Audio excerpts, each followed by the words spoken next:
आप देख रहे हैं श्री हरि कृपा आश्रम चैनल। संस्थापक स्वामी श्री हरि चैतन्य पुरी जी महाराज।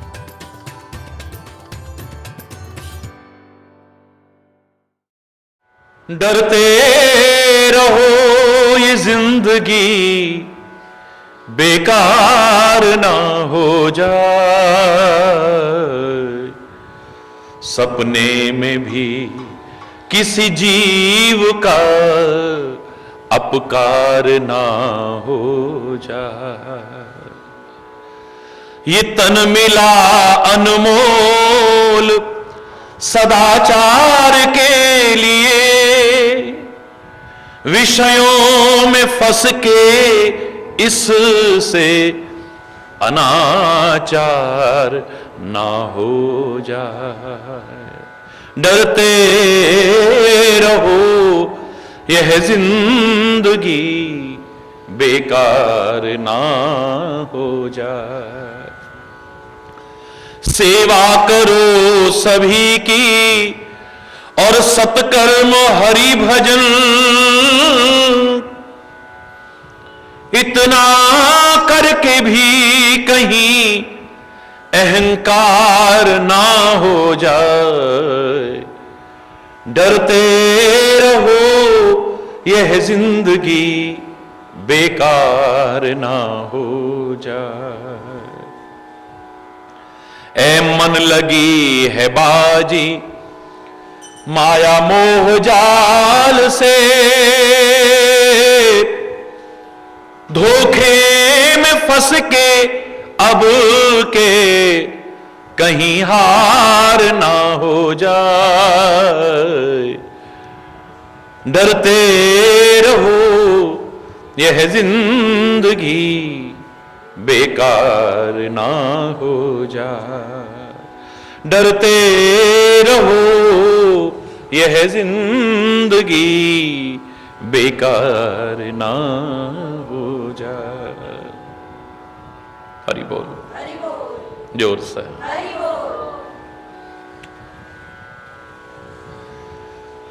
मृत्यु से नहीं डरना है, उसे याद रखना है बस। जन्म हुआ है तो एक दिन आएगी अवश्य, तो गलत से बच जाओगे।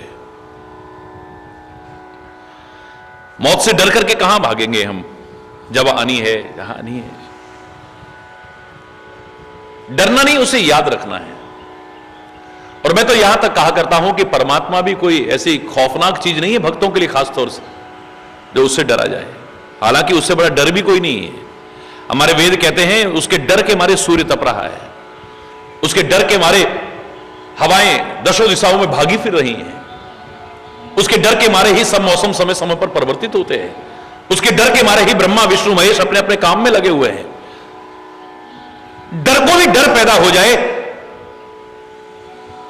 ऐसा खतरनाक डर भी है वो। भयानाम भयम भीषणम भीषणानाम गति प्राणिनाम पावनम पावनानाम महोच्चयी पदानाम नियंत्रत्वमेकम परेशान परम रक्षणम रक्षणानाम। लेकिन भक्तों के लिए तो कोमल है वो।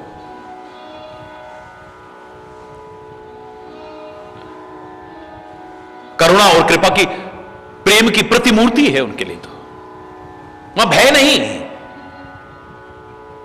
मैं तो कहूंगा परमात्मा से भी डरने की नहीं, उनसे प्रेम करने की आवश्यकता है। डरना है तो हम किसी का बुरा करने से डरें, किसी की बुराई करने से डरें, बुराई के मार्ग पर पैर रखने से डरें, कुछ गलत करने से डरे ना। सतर्क रहें कि हमसे कुछ ऐसी गलती ना हो जाए जिससे कि हम पथ से विचलित हो जाएं।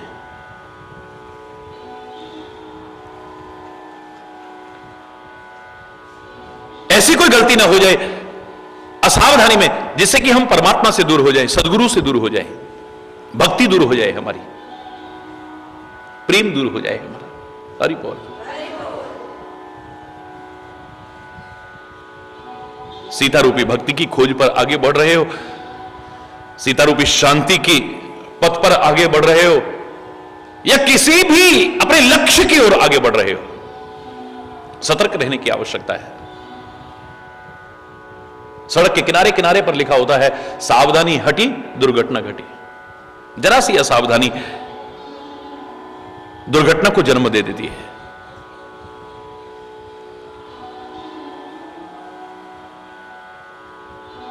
विभिन्न पहलू आपने सुने कि किसी भी लक्ष्य की ओर जब हम आगे बढ़ते हैं तो किन बातों को ध्यान में रखना चाहिए। और अब प्रसंग चल रहा है सुरसा का। मैंने कहा था कल आपसे कि सुरसा उसे कहते हैं जो अच्छे अच्छे रसों की तरफ लगी रहती है। इसकी भी डिमांड बढ़ती है, आज मुझे ये चाहिए, आज ये चाहिए, आज ये चाहिए, फिर मन करने लगता है, नियंत्रण खो बैठते हैं उस पर।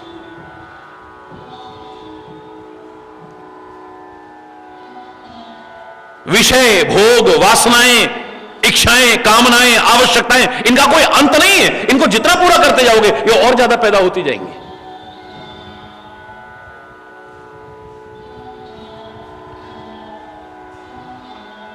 ययाति का किस्सा सारी दुनिया जानती है। अपनी जवानी तक दे दी है। बेटा अपने बाप को जवानी दे रहा है कि और जवानी भोग लो तुम, वृद्धावस्था देख करके क्यों, मेरी जवानी भी तुम ले लो। लेकिन अंतिम निष्कर्ष क्या निकला कि भोग वासनाओं को जितना सेवन करते जाओगे ऐसे लगेगा जैसे आग पर घी डाल रहे हैं, वो और उतनी बढ़ती जाएंगी, कभी खत्म होने वाली नहीं। तुलसी ने बड़े प्यारे शब्दों में कहा, मिट ही ना।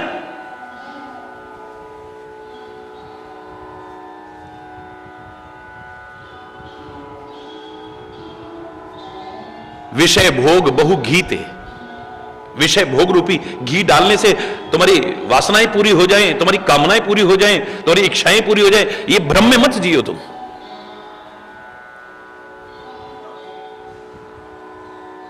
आज जवान ने ये रस मांगा है, ये चस्का लगा हुआ है इसको, ये पूरी कर दो, ये पूरी कर दो, तो अब इसका एक बार मन तृप्त हो जाए। तृप्त नहीं होता कभी।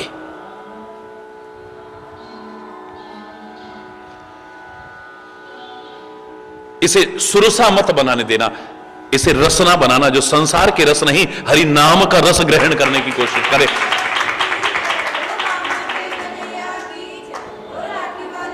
भक्ति पद पर विशेष तौर से आपके भोजन का सर्वाधिक महत्व आपके मन पर पड़ता है, याद रखना। मैं यहां तक कहने में संकोच नहीं करूंगा कि अन्न किस कमाई का आ रहा है, इसका असर पड़ता है। कौन लेकर के आ रहा है, इसका असर पड़ता है। किस भावना से बनाया जा रहा है, इससे असर पड़ता है। किस भावना से परोसा जा रहा है। अजीब सा व्यवहार करके आदमी परोसेगा, आदमी थाली छोड़ के उड़ जाएगा,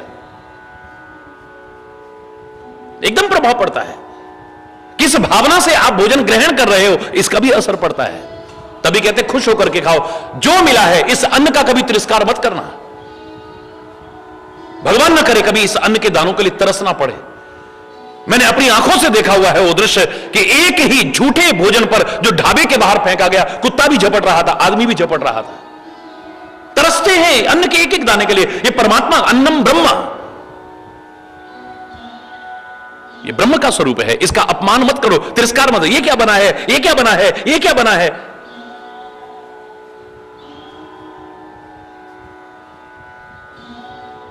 कभी भी इसका तिरस्कार मत करो। देखो जहां बाढ़ आई है, देखो जहां भूकंप आ रहा है, लोग तरसते हैं। बड़े बड़े रईस लोगों को देखा है, अब ये हालत हो गई है, आसमान की तरफ देखते हैं कोई हेलीकॉप्टर आए और हमारे लिए कुछ गिरा जाए। भूखे प्यासे, चारों तरफ पानी पानी है, लेकिन पीने के लिए पानी नहीं है। भगवान न करे किसी के साथ भी कभी ऐसा हो। हमारे यहां क्यों व्रत रखे जाते थे, क्यों व्रत रखे जाते थे, उपवास क्यों रखे जाते थे? उपवास का सीधा सीधा तात्पर्य है उप यानी नजदीक बास दिला दे। जो परमात्मा के जो करीब हमें ला दे उसको कहते हैं उपवास।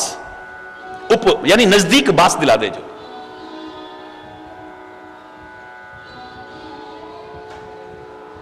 और उसमें सबसे ज्यादा ध्यान हमारा काय पर होता है? भोजन की शुद्धता पर, अन्न की शुद्धता पर होता है। उपवास हमारे ऋषि महर्षियों ने यह विधान क्यों किया, हमने इस बात को तो बिल्कुल नजरअंदाज कर दिया है। आज विभिन्न पहलू उन्होंने सोचे थे, बहुत वैज्ञानिक थे हमारे ऋषि महर्षि। पहला तो ये गंदगी से बचेगा। आज व्रत है, जो गंदे खान पान वाले भी होंगे ना, ना ना ना आज ऐसा मत बनाना, गंदे खान पान से बच जाएगा आदमी। हरि बोलना।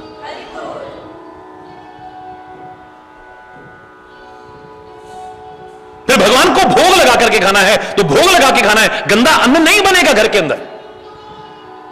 भोग लगाने के भी कितने लाभ हैं देखिए। भगवान खाते हैं नहीं खाते एक अलग विषय है, भगवान तो हमारे प्रेम और भावनाओं के भूखे हैं, हमारे भोजन के भूखे नहीं है, हमारे पदार्थों के भूखे नहीं है। लेकिन भोग लगाते हैं, क्यों नहीं लगाते हैं, ये एक अलग विषय हो गया है। लेकिन मैं जो कह रहा था, लगाएं ना लगाएं एक अलग विषय है। एक तो आप गंदे खान पान से बच गए, एक अशुद्धता से बच गए। कोई नहीं, भगवान को भोग लगाना है, झूठे मूठे हाथ मत लगाओ।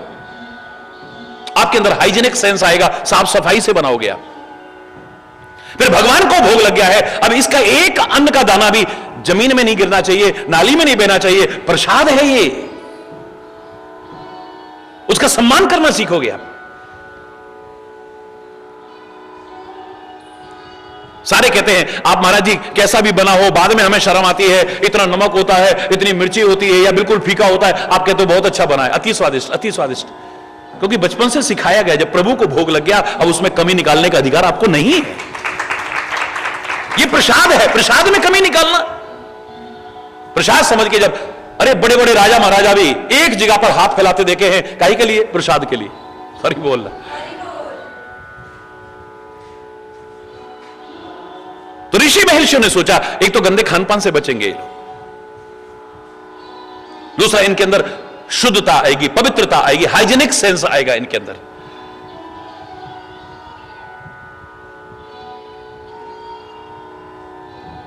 एक इनकी शरीर की मशीनरी को थोड़ा आराम मिलेगा। सप्ताह में एक दिन व्रत करें, या 15 दिन में एक दिन व्रत करें, या महीने में एक दिन व्रत करें, या नवरात्रियों में व्रत करें, या वर्ष में कई बार।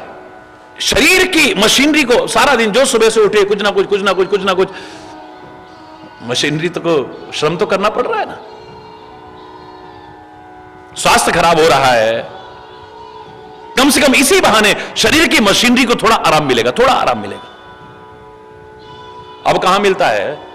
और दिन सूखी रोटी खाते थे, उस दिन फर्स्ट क्लास देसी घी का हलवा भी चाहिए, फर्स्ट क्लास तले हुए आलू भी चाहिए, फर्स्ट क्लास दूध और वो भी चाहिए, और फलाना भी चाहिए, ढिकाना। गरीब आदमी के लिए तो मुसीबत है बर्थ। और दिन अगर 5 रुपए खर्च होंगे तो उस दिन 25 रुपए खर्च होंगे। हरि बोल। इनके घर के बजट में थोड़ा सा एक सहायता मिलेगी। आज महंगाई का जमाना है, अगर आपने महीने में 1 दिन या 2 दिन हर व्यक्ति ने अगर अन्न की बचत की है, तो आपके क्या बजट में फर्क नहीं पड़ा? कितना पैसा बचा? राष्ट्र के बजट पर फर्क पड़ेगा।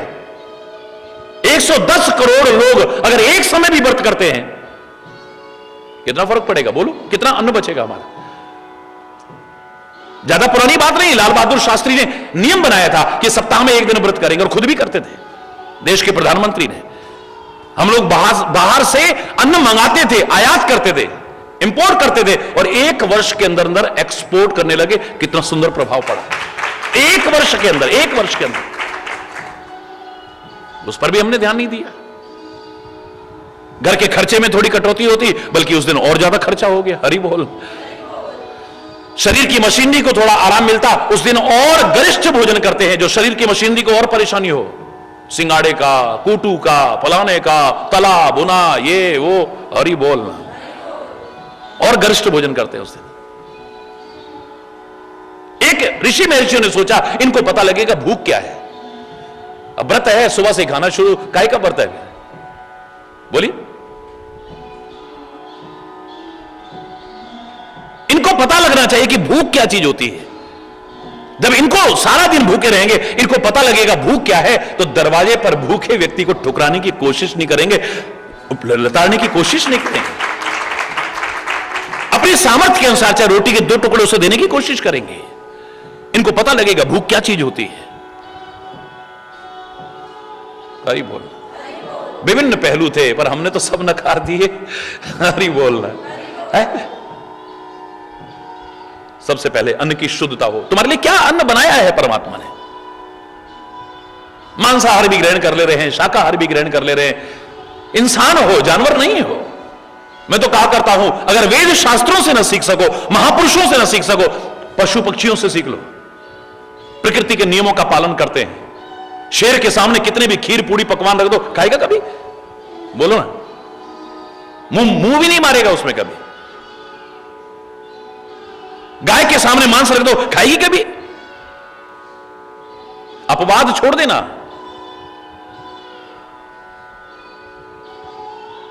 जानवरों को मालूम है कि प्रकृति ने उनके लिए कौन सा भोजन बनाया है। कुछ मांसाहारी हैं, वो मांस ही खाते हैं। कुछ शाकाहारी और मांसाहारी दोनों हैं, जैसे कुत्ता भी है, बिल्ली भी है, वो शाकाहार भी ले लेते हैं, मांसाहार भी ले लेते हैं। गाय है, भैंस है, बकरी है, ये सब शाकाहारी हैं, मांसाहारी नहीं है।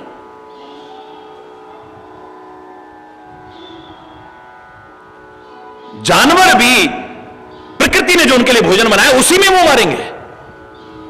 एक इंसान है जो हर चीज में मुंह मारने की कोशिश करता है। क्या है प्रकृति की व्यवस्था? अंतिम निष्कर्ष बता रहा हूं, क्योंकि हमने अपने प्रसंग पर आना है। अंतिम निष्कर्ष बहुत तरह के लोग बताते हैं, उनके दांत ऐसे होते हैं, उनकी आकृति ऐसी होती है। बिल्कुल नहीं। अंतिम निष्कर्ष बता रहा हूं कि जो घूंट घूंट करके पानी पीते हैं, गटगट करके पानी पीते हैं, प्रकृति ने उनके लिए शाकाहार बनाया है। और जो लप लप लप लप लप लप करके पानी पीते हैं, उनके लिए मांसाहार बनाया है। शेर लपलपा के पानी पीता है, गीदड़ लपलपा के पानी पीता है, कुत्ता लपलपा के पानी पीता है, बिल्ली लपलपा के पानी पीती है। ये मांसाहारी हैं या मांसाहार भी ग्रहण करते हैं। लेकिन गाय घूंट के पानी पीती है, बकरी घूंट के पानी पीती है, भैंस घूंट के पानी पीती है। वो मांसाहार ग्रहण नहीं करते, शाकाहार ग्रहण करते हैं। ए मानव, तू घूंट के पानी पीता है लपलपा के, अगर घूंट घूंट के पानी पीता है तो मांसाहार क्यों ग्रहण करता है? अरे बोल, जोर से बोलो। विभिन्न पहलू हैं इसमें। साथ में मैंने आपसे कल यह भी कहा था कि उतना मत खाओ जितना खा सकते हो, उतना खाओ जितना पचा सकते हो। शरीर के लिए भोजन बना है, भोजन के लिए शरीर नहीं बना है। खाली इसी काम में ना लगे रह जाना, और भी जो तुम्हारे काम है उसको भी करना। हरि बोलना। तो ये रस ना बने, संसार के रस न ग्रहण करके हरि नाम का रस ग्रहण करे, हरि नाम का अमृत ग्रहण करे। कोई भी चीज जब बहुत डिमांड बढ़ती जाती है या बहुत चीज जो बढ़ती जाती है, क्या कहते हैं, सुरसा की तरह फैल रही है। महंगाई के लिए आज क्या कह रहे हैं लोग? सुरसा की तरह मुंह फैलाती जा रही है। आतंकवाद के लिए क्या कहते हैं? सुरसा की तरह मुंह फैलाता जा रहा है।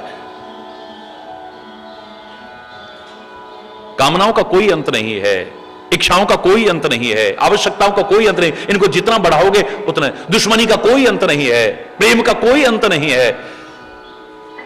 पुराने जमाने में कहते थे रार और छाछ जितनी बढ़ा लो बढ़ जाएगी। हरि बोलना। दुश्मनी है, कितनी चाहे बढ़ा लो। प्यार पैदा करने में बहुत समय लगता है, दुश्मनी में क्या है?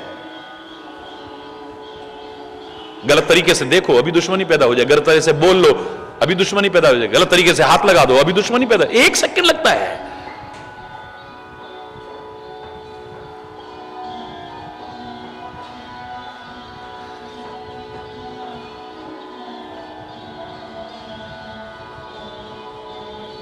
बड़प्पन के काम करना, लेकिन अपने आप को बड़ा मत समझना। हनुमान जी जब तक यूं करते रहे, करते रहे, तब तक आगे नहीं बढ़ पाए। जैसे ही छोटे बने हैं, महान हैं, बड़प्पन के काम करते हैं, लेकिन बड़ा नहीं समझते, अपने आप को छोटा बना लेते हैं, आगे बढ़ जाते हैं। व्यर्थ के संबंध मत बनाना। उतना किसी से संबंध मत बनाओ जितना बना सकते हो, उतना बनाओ जितना निभा सकते हो। यह भी इसमें शिक्षा आई थी सुरसा के प्रसंग में। हनुमान जी एक क्षण भी व्यर्थ में नष्ट नहीं करने वाले, इतने ज्ञानी नाम अग्रगण्य हैं। विचारशील प्राणी व्यर्थ के चिंतन में समय नष्ट नहीं करता है, व्यर्थ के कार्यों में, क्रियाकलापों में समय नष्ट नहीं करता है। व्यर्थ के वार्तालाप में एक क्षण भी नष्ट नहीं करता है। एक एक क्षण बड़ा कीमती है। ये सुरसा से बहस में इतना टाइम क्यों बर्बाद किया? क्योंकि मुंह से निकल गया है, सत्य कहूं मोहि जान दे माई। जिनकी जवान की कोई कीमत है, फिर वो चाहे जो हो जाए उसे निभाने की कोशिश कर।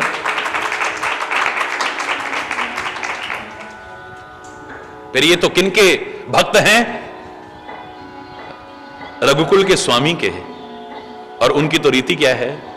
रघुकुल रीति सदा चली आई, प्राण जाए पर वचन न जाए।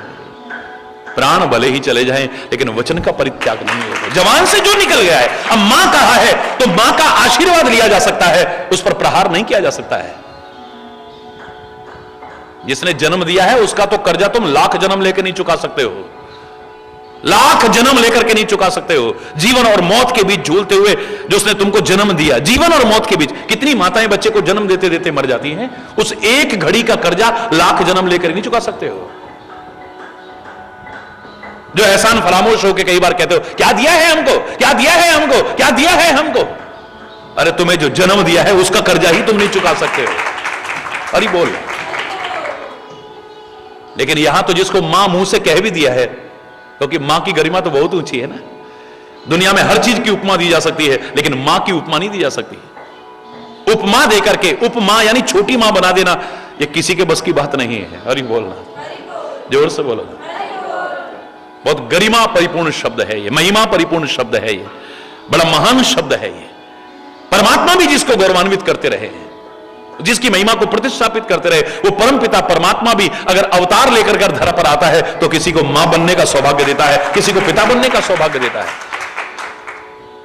सारी सृष्टि का नियंता, संचालन करता, मालिक सारी सृष्टि का, उसके भी कान पकड़ के थप्पड़ मारने को और उखल से बांधने को कोई तैयार हो सकती है तो मां ही हो सकती है, कोई और नहीं हो सकता है। जिनकी बंक भ्रकुटी के भय से सागर सप्त उबलते देखा, उनको ही यशोदा के भय से अश्रु बिंदु जल ढलते देखा। जिनकी जरा सी बंक भ्रकुटी हो जाए, प्रलय, महाप्रलय आ जाए, जिसके डर के मारे डर भी डरता है, वो आज मां के डर के मारे आंखों से आंसू बहा रहा है। हरि बोल रहा, जोर से बोला। उसका भक्त अपनी मां का तिरस्कार करे, अपने पिता का तिरस्कार करे, अपने गुरुजनों का तिरस्कार करे, वो उसका भक्त हो ही नहीं सकता है।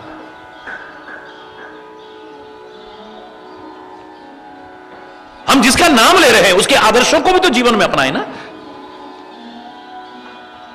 मां शब्द निकल गया, और इसलिए मैं कह रहा हूं हनुमान जी ने आगे फिर कोई रिश्ता नहीं बनाया है। आजकल है, आज खास तौर से आज के समय में बड़ा प्रासंगिक है।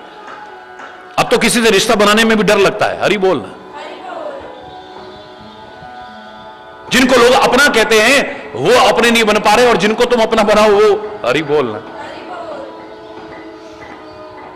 किसी ने गलत नहीं कहा है, इस जहान में तो अब इंसान से भी डर लगता है। हालांकि इंसान शब्द बहुत अच्छा है, लेकिन तथाकथित इंसान, जिनको इंसान कहते पर इंसान है नहीं, इस जहान में तो अब इंसान से डर लगता है। अजनबी तो दूर, पहचान से डर लगता है। जश्न शैतान बनाता है जब शिवालयों में वहां बैठे हुए भगवान से डर लगता है।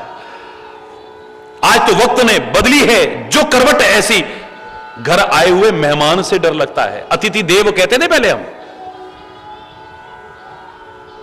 भगवान ही किस रूप में आ जाएं कोई पता नहीं है, लेकिन आज कोई पता नहीं कौन किस रूप में आ रहा है। कैसी कैसी दुर्घटनाएं हो रही हैं।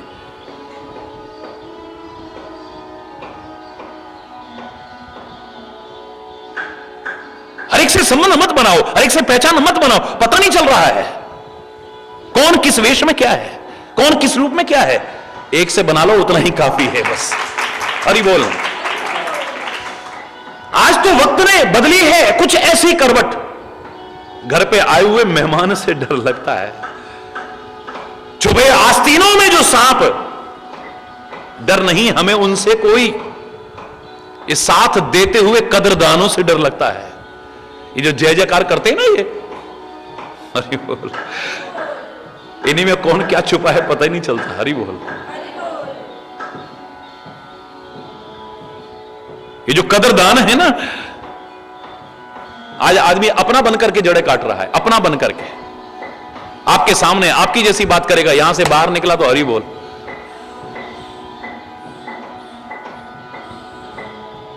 लेकिन ये जानने के बाद भी किसी से दुर्व्यवहार मत करो, फिर भी कोई आए तो उसे गले से लगाओ बस।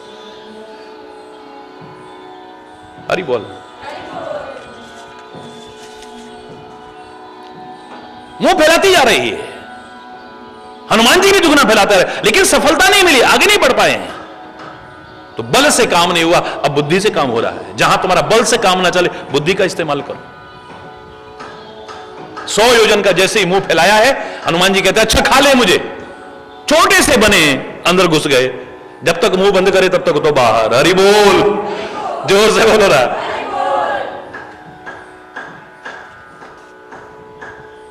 बदन पैठ पुन बाहिर आवा, मांगा विदाता ही सिर नावा। देखिए अब ये गरिमा है, मां कह दिया है तो कैसे निभा रहे हैं, जबकि एक एक क्षण कीमती है। इस समय अपने लक्ष्य की ओर आगे बढ़ रहे हैं। अंदर प्रवेश किया, बाहर आए, मांगा विदा ताही सिर नावा, सिर झुका करके विदा मांग रहे हैं। ये नहीं कि अब चल दिए, अच्छा भाई कोई रोक तो नहीं सकता उनको, हनुमान जी को कौन रोकेगा, किसकी हिम्मत है। लेकिन मां का आशीर्वाद लेना है। और मैं तो फिर उसी दिन की बात दोहरा रहा हूं कि जो तुम्हारे मार्ग में अड़चन पैदा करने आए वो तुम्हें दुआएं देकर के जाए, तब तो कुछ मजा है। हरि बोल। कातिल का इरादा है कत्ल करने का हमको, पर हरि हमने भी ठानी है कातिल से दुआ लेंगे, हम उससे भी दुआ लेकर के देखेंगे। अगर हमारे व्यवहार में ऐसी विशेषता है तो, अगर हमारे प्यार में ऐसी विशेषता है, वो भी हमको दुआ देकर के जाएगा। जीते रहो। और राम का व्यवहार क्या है जिससे हमें सीखना है। शूर्पणखा का नाक और कान काट करके उसे कुरूप बनाया है। और वैसे नाक कान काटो ना काटो, जो गलत कर्म करते हैं ना उनकी नाक अपने आप कट जाती है। कोई जरूरी नहीं कि चाकू लेकर के लक्ष्मण जी काटे तभी नाक कटती है। जब कोई गलत आचरण करता है क्या कहता है, इसने तो नाक कटवा ली अपनी। नाक जरूरी नहीं कि कटे।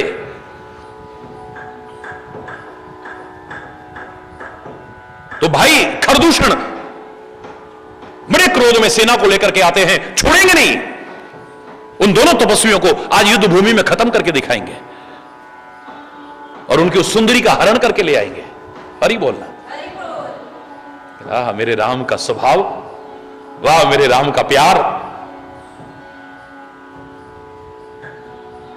जैसे ही सामने आते हैं और राम के दर्शन करते हैं, पीछे से इतनी बक बक बक बक बक करते हुए आ रहे थे, सामने आके कहते हैं कि वदलायक नहीं पुरुष अनूपा, यद्यपि भगिनी कीन कुरूपा। यद्यपि इन्होंने हमारी बहन को कुरूप किया है, वदलायक नहीं पुरुष अनूपा, लेकिन ये अनुपम पुरुष मारने लायक नहीं है। मन नहीं कर रहा इनको मारो। सामने आके कहते हैं अरे ओ तपस्वी, जाओ वापिस लौट जाओ, चले जाओ तुम यहां से। हरि बोलना।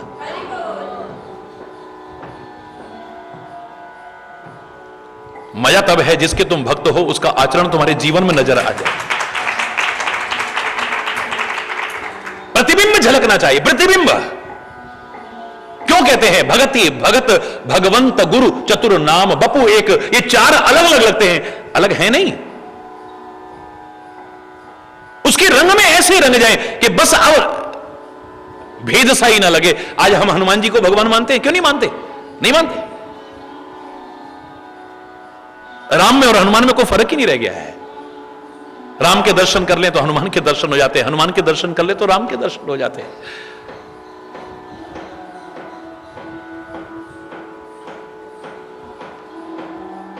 जैसे भरत को कहा कि राम का एकदम से स्वरूप है, कोई फर्क नहीं है। राम और भरत में कोई फर्क नहीं है। लोग बाहरी उस तक सीमित रह जाते हैं कि राम भी सांवरे हैं, भरत भी सांवरे हैं। ये खाली बाहर की कहानियां हैं। अंदर की बात क्या है कि भरत रूपी भक्त राम के रंग में अपने आप को पूरी तरह रंग लेता है, कोई अंतर सा नहीं लगता है। ये सांवरे गोरे वाली बात नहीं है, उसके रंग में पूरी तरह रंग लिया है अपने आप को। देखें तो वही दर्शन होने चाहिए जो वहां पर दर्शन हो रहे हैं। हरि बोलना। वही हो रहा है जैसे श्री राम के साथ वहां दर्शन हो रहा है, इसी दृश्य का आज यहां भी।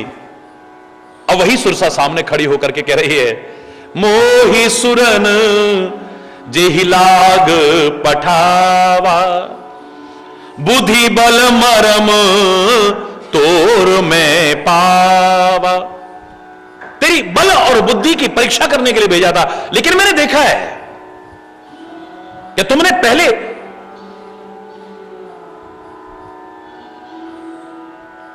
परीक्षा लेने आई थी उसी के दर्शन करा दिए, सफल हो गए तुम परीक्षा में। बुद्धि बल मर्म तोर, तेरी बुद्धि और बल का मर्म पा गई हूं। ये तो हल्की सी झलक दिखाई है, लेकिन कहते हैं ना चावल का तो एक दाना ही काफी होता है। जो कसौटी पर परखना जानते हैं उनको ज्यादा देर नहीं लगती है कि पूरे को अब तोड़ तोड़ के देखे सारा, बस जरा सा ऐसे रगड़ा पता लग जाता है कि सोना है या नकली है। हरि बोल।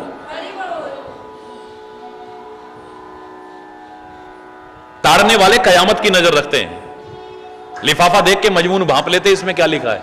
हरि बोल। मेरे को देवताओं ने जिस कार्य के लिए भेजा था वो काम मैंने कर लिया है। तुम्हारे बुद्धि और बल का भेद जान गई हूं मैं। राम काज सब करी हो तुम बल बुद्धि निधान। तुम जाओ और परमात्मा श्री राम के कार्य को पूर्ण करो। बल और बुद्धि के निधान हो तुम। मैं तुम्हें आशीर्वाद देती हूं कि तुम अपने कार्य में सफल हो जाओ। आशीष दे गई सो हर्ष चल्यू हनुमान। वो आशीर्वाद देकर के गई और हर्षित होकर के हनुमान चले। यानी बाधाएं भी आ रही हैं, रुकावटें भी आ रही हैं, परीक्षाएं भी आ रही हैं, लेकिन अंतर का हर्ष खत्म नहीं हुआ है। हर्ष किस बात का है कि परमात्मा की सेवा करने का अवसर मिला है मुझे। कितने मेरे परम सौभाग्य हैं। ये बाधाएं उसके सामने कुछ नहीं है, कठिनाइयां कुछ नहीं है, परीक्षाएं कुछ नहीं है, मुसीबतें कुछ नहीं है। प्रभु मुझे अपना समझ करके सेवा का अवसर दे रहे, ये सबसे बड़ा सौभाग्य है। अंदर हर्ष हो रहा है।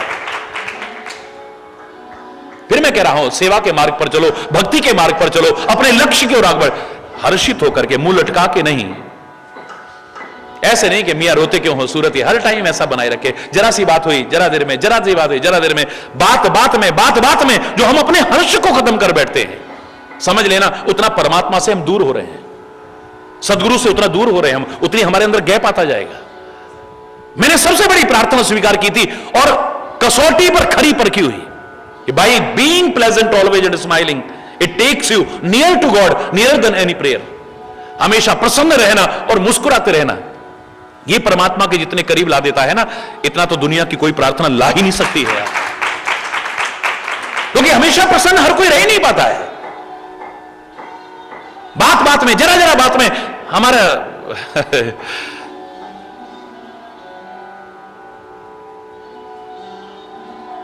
ऐसी शक्ल बन जाती है, मन ऐसा हो जाता है खिन्न।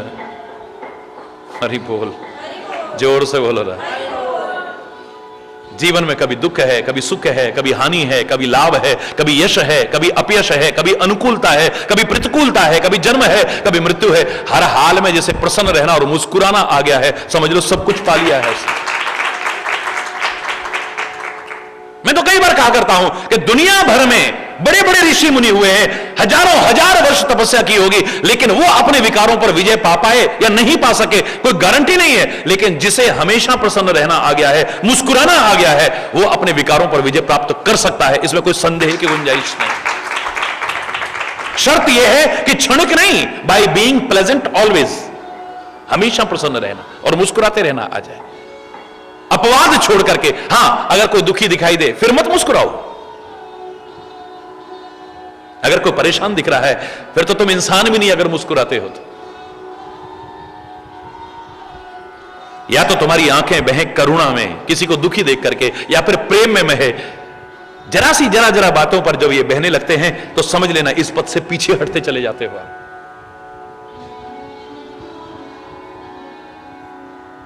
विकार डेरा ला, क्योंकि प्रसन्नता विभिन्न विकारों को स्वतः ही खत्म करती है। जहां प्रसन्नता है वहां पर विकार नहीं आ सकते, और जहां विकार है वहां प्रसन्नता नहीं आ सकती है। खुशी नहीं आएगी वहां पर, मुस्कुराहट नहीं आएगी वहां पर। आप स्वयं अनुभव कीजिए, आपको गुस्सा आ रहा हो, मुस्कुरा सकते हो? बोलो ना। तो क्रोध पर बड़े बड़े ऋषि मुनि विजय प्राप्त कर सके न कर सके, जो हमेशा प्रसन्न रहता है वो क्रोध पर विजय प्राप्त कर जाएगा। क्योंकि प्रसन्न रहेगा, मुस्कुराएगा तो क्रोध नहीं आ सकता है, और क्रोध आ गया तो प्रसन्नता नहीं रहेगी। हरि बोलना। क्रोध की आग में जलते हो, बाहर कितनी भी आग बरस रही हो, लू चल रही हो, बहुत सारे मुस्कुराते मिल जाएंगे, बड़े प्रसन्न लोग मिल जाएंगे, लेकिन अंदर अगर क्रोध की आग जल रही हो तो अंदर अगर द्वेष की आग जल रही हो तो, अंदर अगर घृणा की आग जल रही हो तो, अंदर अगर विरोध की आग जल रही हो तो, अंदर अगर बदले की भावना में जल रहे हो तो मुस्कुरा करके दिखाओ। अरे बोलो, जोर से बोलो ना। और तुम्हारे अंदर अकड़ भरी हुई है, अकड़ भरी हुई है, ईगो प्रॉब्लम है, तो तुम मुस्कुरा नहीं सकते हो। स्वाभाविक मुस्कुराहट जिसे कहते हैं, नकली है करोगे बस। स्वाभाविक जिसे कहते हैं नेचुरल, अंदर से जो आती है। आजकल तो लाफिंग क्लब का सहारा लेकर के हा हा हा हंसना पड़ रहा राक्षसों की तरह। है ही नहीं लोगों के पास, मुस्कुराहट नहीं है, प्रसन्नता नहीं है, हंसी पता नहीं कहां खो गई है। वास्तविक हंसी दिखावटीपन है, दिखावटीपन। बाहर कुछ है, अंदर कुछ है। अरे बोल, आशीष दे गई सो हर्ष चले हनुमान। वो आशीर्वाद देकर के गई है और हर्षित होकर के हनुमान जी आगे बढ़ने लगे। अब ये नहीं कह सकते कि भाई आप राम के मार्ग पर चल रहे हो, भक्ति के मार्ग पर, तो बाधाएं नहीं आएंगी, आ सकती है। रुकावटें नहीं आएंगी, आ सकती हैं। फिर कह रहा हूं कठिनाइयां नहीं आएंगी, आ सकती हैं। मैं धोखे में नहीं रखूंगा आपको, लेकिन फिर कह रहा हूं अगर तुम्हें उस पर भरोसा है, अपने जीवन को उसे सौंप रखा है, तो वो बाधा, कठिनाइयां, रुकावटें टिक नहीं सकती, और टिक गई तो तुम्हें इतनी शक्ति देंगी कि तुम पार कर जाओगे।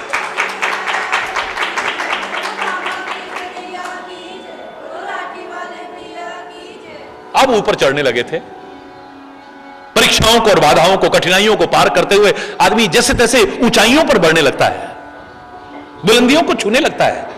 लेकिन जब जब तुम ऊंचे उठते हो इस भवसागर में, उस सागर में नहीं, इस भवसागर में भी ऐसे लोग भी हैं जिन्हें अच्छा नहीं लगता है कि तुम ऊपर क्यों उठ रहे हो। अगर मैं ये कह दूं कि आज आदमी अपने अभाव से इतना दुखी नहीं है जितना किसी के बढ़ते हुए प्रभाव को देख करके, ये क्यों फल फूल रहा है, ये क्यों तरक्की कर रहा है, ये क्यों आगे बढ़ रहा है, टांग खींचने की कोशिश करेंगे। जिनको तुम सगे कहते हो वो भी तुम्हें आगे बढ़ते, भाई को भाई बढ़ते देख करके खुश नहीं है, एक दूसरे को देख करके खुश नहीं है, आगे बढ़ते हुए देख करके ईर्ष्या है।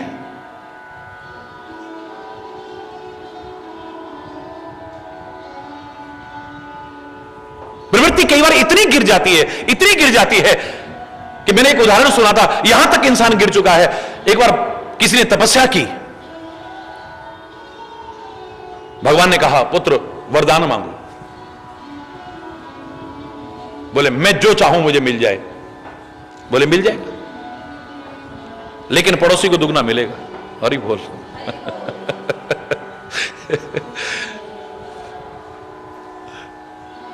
लेकिन पड़ोसी को दुगना मिलेगा।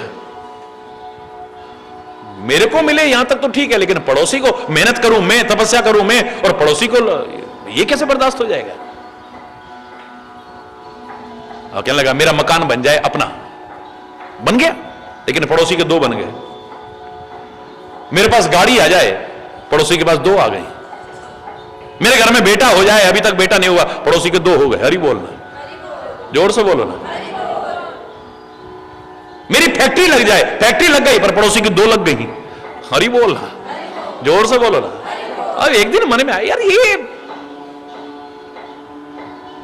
तपस्या मैंने करी, मेहनत मैंने करी, भगवान मेरे सामने प्रकट हुए, वरदान मेरे को मिला, और फायदा इसको मिल रहा है, मैं मजा चखाता हूं इसको। दुनिया भी कह रही होगी इसके पास कहां से आ रहा है, उनको क्या पता, मेरी वजह से आ रहा है। अब चाहे मैं बर्बाद हो जाऊं पर इसको नहीं छोड़ूंगा। हे भगवान मेरी गाड़ी में आग लग जाए, हरि बोल, इसकी दोनों गाड़ियों में आग लगनी चाहिए, चाहे मेरी एक में लग जाए। हे भगवान मेरा मकान गिर जाए, वो मकान गिर, पड़ोसी के दोनों गिरने चाहिए बस। हरि बोल।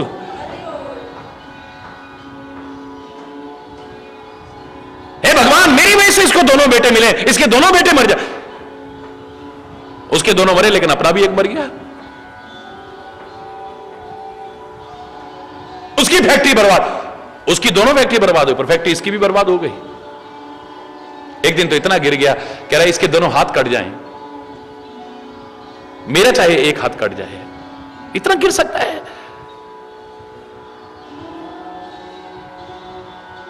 परमात्मा कहते हैं तू अच्छा चाहेगा तो, बुरा चाहेगा तो, जो तू चाहेगा तेरे को मिलेगा, लेकिन पड़ोसी को दुगना। बस जब मिलना ही है तो नुकसान हो जाए, मेरा भी चाहे नुकसान हो जाए पर उसका दुगना होना चाहिए। और ही बोल, कितना गिरी हुई सोच है हमारी। कई बार तो लगता है हम इंसान भी कहलाने के लायक नहीं रह गए हैं। जब जब कोई आगे बढ़ने लगता है हम उसे मिटाने की कोशिश करते हैं, उसके नाम को मिटाने की कोशिश करते हैं। महात्मा गांधी को गोली मार करके हमने मिटाया है, इसी समाज ने। ईसा मसीह को सूली पर लटकाकर इसी समाज ने खत्म किया है। स्वामी दयानंद को कांच के टुकड़े खिला करके इसी समाज ने खत्म किया है। सुकरात जैसे महान दार्शनिक को जेल में डाल करके और जहर का प्याला देकर इसी समाज ने। तुलसी को कब चैन से जीने दिया, मीरा को कब, आज इनके गुण गा रहे हो तुम, किसने चैन से जीने दिया है? गुरु गोविंद सिंह जी के जीवन को उठाओ, गुरु तेग बहादुर के जीवन को उठाओ, गुरु नानक देव के जीवन को उठाओ, महावीर स्वामी को कितने कितने कष्ट दिए हैं, महात्मा बुद्ध के जीवन को उठाओ। जो आगे बढ़ने लगा छोड़ा हमने। हमें अच्छा नहीं लगता है कोई आगे बढ़ रहा है, हम उसके नाम को मिटाने की यानी बदनाम करने की कोशिश करेंगे, चाहे जो बकवास करके, या उसको ही मिटाने की कोशिश करेंगे।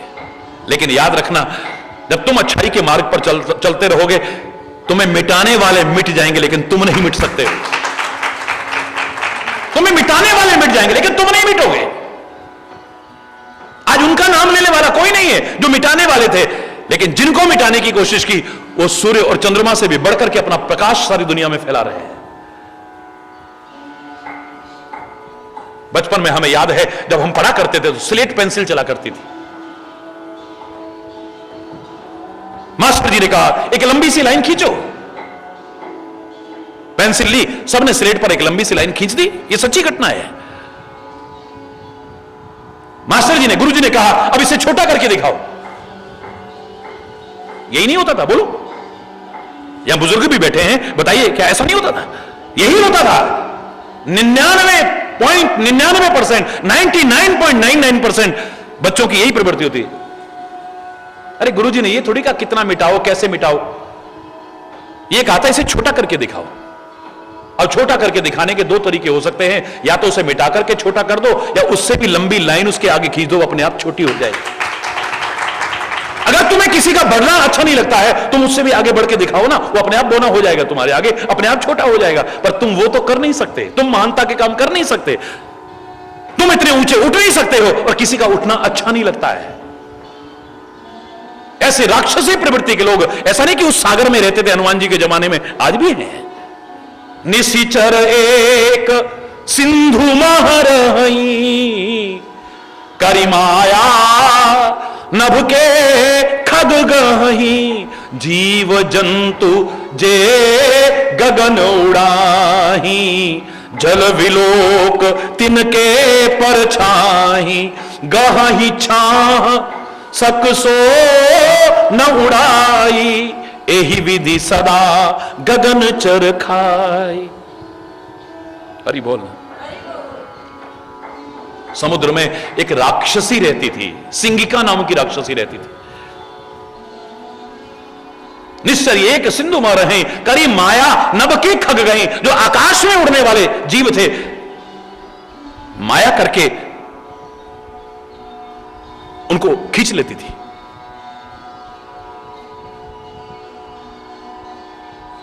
गहई छाह सकसो न उड़ाई, छाया को पकड़ती थी वो, और वो खिंचा हुआ चला आता था। देखिए कितना विज्ञान विकसित था उस जमाने में। मैं कहूंगा ये साइंस था उस समय। आज राडार क्या करता है? परछाई पर ही तो वार करता है। कोई कहेगी राडार का आविष्कार उसने किया, लाखों वर्ष पहले हमारी रामायण में उल्लेख है, लाखों वर्ष पहले। तुलसी का मानस तो अब लिखा गया है, रामायण का काल तो हमारा लाखों वर्ष प्राचीन है। तब का वर्णन है ये, तब का वर्णन है। समुद्र के अंदर एक पक्षी की, उड़ते हुए पक्षी की कितनी सी परछाई पड़ेगी, वो उसको पकड़ती है और वो खिंचा हुआ चला आता है, खा जाती है उसे।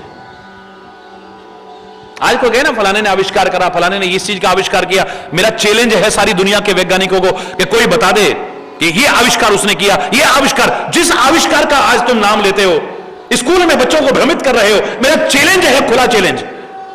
उसका नाम और रूप अलग हो सकता है, उसका वर्णन मैं अपने ग्रंथों में दिखा सकता हूं, लाखों वर्ष पहले। These all are discoveries, not inventions.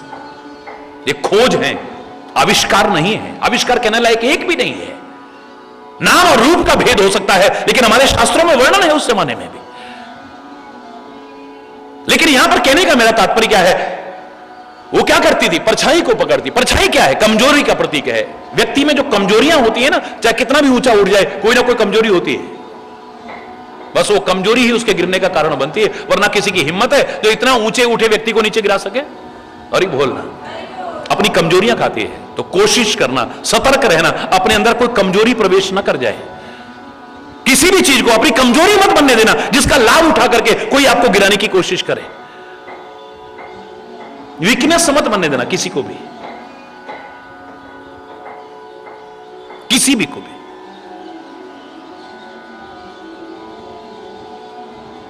ऐसे ऐसे दिलेर थे वो, पुराने जमाने में किससे सुनाते थे ना, वो डकैत बिल्कुल राजा को भी चैलेंज करके बोले रोक सकते तो रोक लो, वहां पर डकैती डालू। ऐसे ऐसे लोग सुनते हैं ना पुराने किस्से। आए और डकैती डाल के सारी सेना के सामने चले गए, कोई पकड़ने की हिम्मत नहीं कर पाया, ऐसे ही पकड़ चले गए वहां से। लेकिन वो भी पकड़े गए कहां, बोले जी और कहीं नहीं पकड़ेंगे, लेकिन शाम को वहां मुजरे पे जरूर बैठते हैं। हरि बोल, जोर से बोलो ना। अगर उनको पकड़ना है तो बस चारों तरफ से सेना ने घेरा, अंदर घुसे, पकड़ लिया। हरि बोल। अपनी कमजोरियों के कारण आदमी जाता है, कमजोरी ना आ जाए अंदर, सतर्क रहना पड़ेगा। क्योंकि मैंने पहले भी आपसे कहा, सड़क के किनारे किनारे पर लिखा हुआ है, वो गलत नहीं लिखा है, सावधानी हटी और दुर्घटना घटी। जहां सावधानी हटी दुर्घटना अवश्य घट जाएगी। सतर्क रहने की आवश्यकता है। इसलिए संतों के लक्षणों में परमात्मा श्री राम ने कहा था, एक विशेषता क्या है, सावधान। क्या रहते हैं, सावधान, सावधान रहते हैं। तो निश्चरी एक जो सिंधु में रहती थी, आकाश में उड़ने वाले जीवों की परछाई को पकड़ती थी, वो खिंचा हुआ चला आता था, खा जाती थी। सोई छल हनुमान कह कीना, उसने हनुमान जी के साथ भी वैसे कर दिया। हरि बोल, जोर से बोलो, जय बजरंगबली, बोलो ना। सोई छल हनुमान कह कीना, तासु कपट कपि तुरत ही चीना। एक क्षण नहीं लगा, हनुमान जी पहचान गए हो। हाँ, ठीक है ठीक है, ठीक। ताहि मार मारुत सुत वीरा, वारिधि पार गयो मति धीरा। एक क्षण नहीं लगाया, एक क्षण भी। पहले कितना समय सुरसा के साथ, क्योंकि संबंध बना लिया है तो उस संबंध की मर्यादा का पालन करना है, इतना समय एक क्षण नष्ट नहीं किया है। जैसे ही पता लगा ये मेरे को खींचने की कोशिश कर रही है, गिराने की कोशिश कर रही है, मेरा मार्ग रोकने की कोशिश कर रही है, ताहि मारी मारुत सुत वीरा।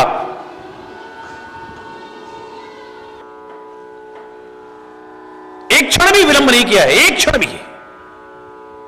मारुत सुत वीरा यानी हवा के वेग से आगे बढ़े हैं। मारुति नंदन, यहां पर नाम में भी रहस्य छुपा हुआ है। मति धीरा, क्योंकि मति धीर है, अपना धैर्य खोते नहीं है, मति में पूरी स्थायित्व है।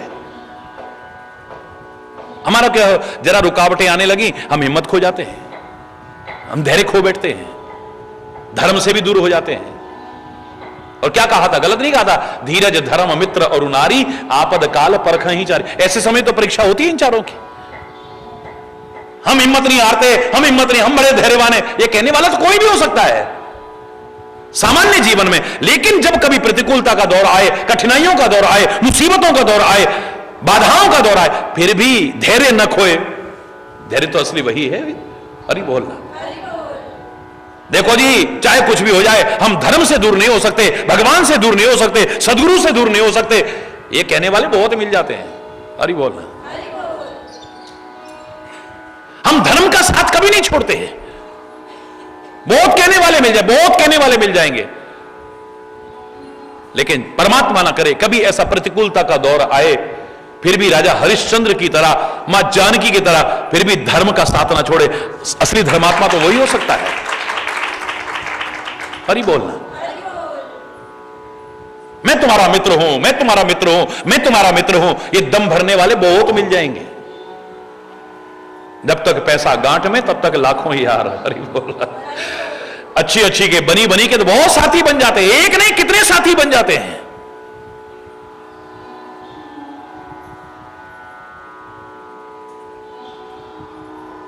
हम तुम्हारे हैं, हम तुम्हारे हैं, ये दम भरने वाले बहुत मिल जाएंगे। भगवान न करे कभी प्रतिकूलता का दौर आए तब भी साथ निभाए, सच्चा मित्र तो वही हो सकता है।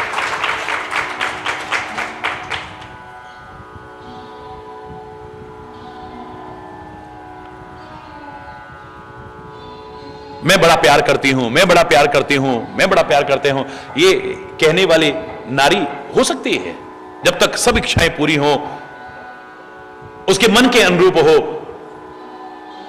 भगवान न करे कभी प्रतिकूलता का दौर आ जाए, संकट की घड़ी आ जाए, फिर भी सीता की तरह राम का साथ न छोड़े, असली नारी तो वही हो सकती है।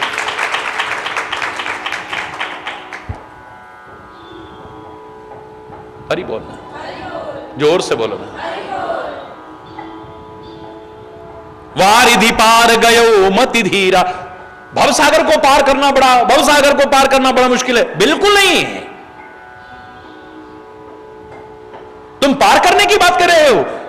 रामायण तो कहती नाम ले तो भव सिंधु सुखाई, भव सिंधु सूख जाएगा। हरि बोलना, तुम पार करने की बात कर रहे हो।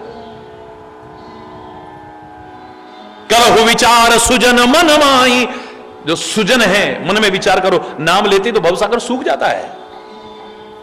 मैं एक बार बता रहा था ना, एक भावनात्मक अर्थ था कि 3 माताएं बैठी हुई हैं और अपनी अपनी औलाद पर गर्व महसूस कर रही हैं। और मजा तब है जब तुम्हारे माता पिता, तुम्हारा खानदान, तुम्हारा कुल, तुम्हारा गांव, तुम्हारा कस्बा, तुम्हारा प्रांत और तुम्हारा वतन तुम पर गर्व अनुभव करे। मजा तब है, कुछ ऐसा करो। हनुमान की मां कह रही है मुझे नाज है अपने लाल पर। एक छलांग लगाई और सागर पार कर गया, एक छलांग। हरि बोलना, जोर से बोलो ना। पास में बैठी थी अगस्त ऋषि की मां, कहने लगी आपका बेटा धन्य है, आप भी धन्य हो, लेकिन मुझे अपने बेटे पर नाज है। तुम्हारे बेटे ने तो सागर पार करा ना, मेरे बेटे ने तो 3 बार आचमन करके सागर ही पी दिया। हरि बोलना, जोर से बोलो ना।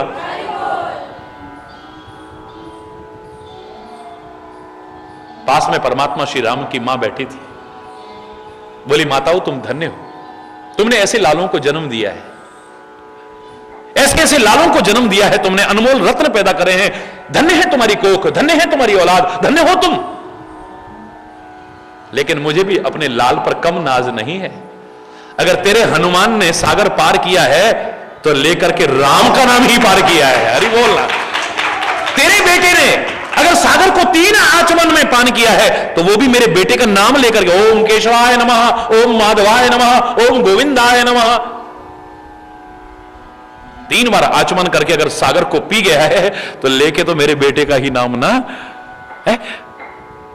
नाम में तो वो ताकत है।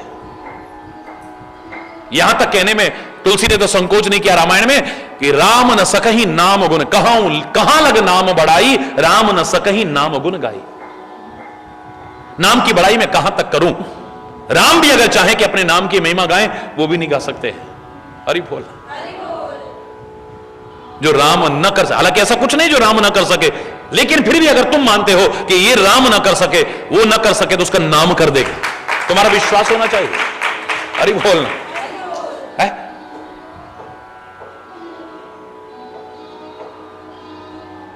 ये सागर पार करना तो दूर, भव सागर को भी पार कर सकते हो, लेकिन परमात्मा का नाम न छूट जाए। सबकी शुभ कामना लेकर के चलना, सबके आशीर्वाद लेकर चलना,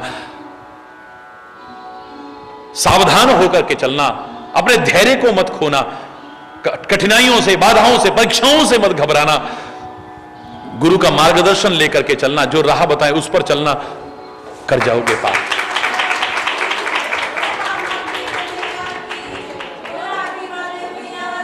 लेकिन लक्ष्य सागर पार करना नहीं है। अभी